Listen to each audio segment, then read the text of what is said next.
It really boils down to poor communication most of the time, and that's not just communication in the sense of letters and phone calls to residents. That's all around the whole thing. On my presentation, I had a rather crudely drawn triangle, a bit like the drama triangle, if anybody's familiar with that. But it's about the communication, the trust, and the emotions that flow between residents, landlords, and contractors.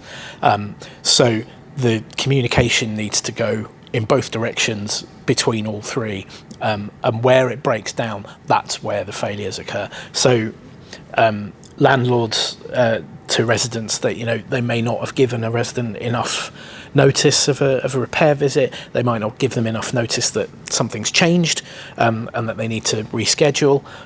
There might not be adequate information given about who's coming and when they're coming and what they're going to do when they're there and what rooms they need to be in and what do I need to do first and all of that sort of stuff. So those things can the lack of that communication can present a barrier.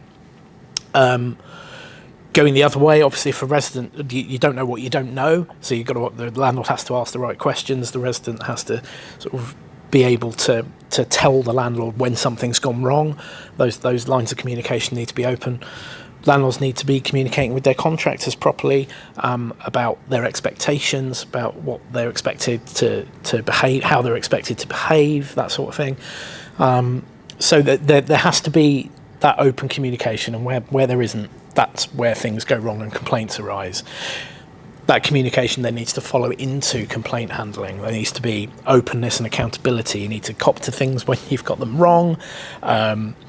Don't cop to things if you haven't got them wrong, but make sure that all those decisions are based on evidence.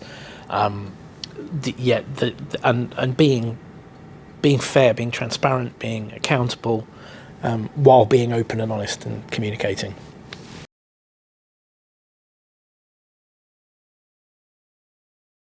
One of the keys is to really understand the emotional side of being a tenant, but when this report obviously zeroes in on repairs and maintenance.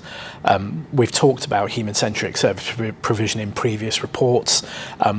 There's a piece of academic research that we reference in the report from Dr. Absalom at University of Birmingham, which refers to the key point is the home being an emotional place.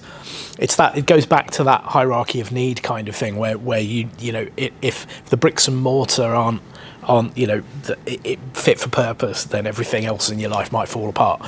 So Dr. Absalom identified sort of three things that get in the way of landlords understanding this.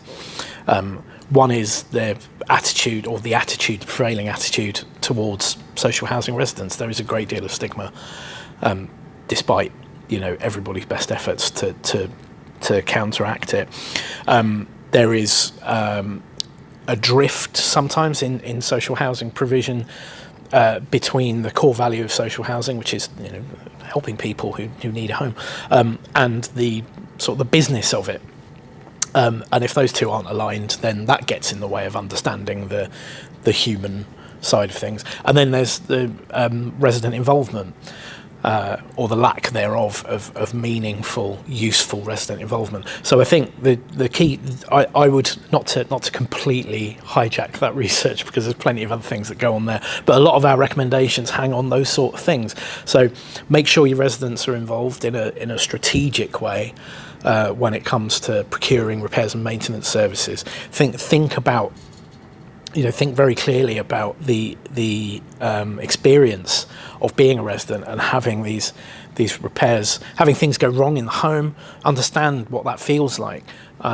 Make sure that when you go to do it, you are prepared. You have communicated a good plan to everybody who needs to know it, so that things happen in the right order in as few visits as possible, to minimise the distress that you might cause to a resident in carrying out those services. And if you can understand it from that point of view, as a landlord and as an operative, you're onto a winner.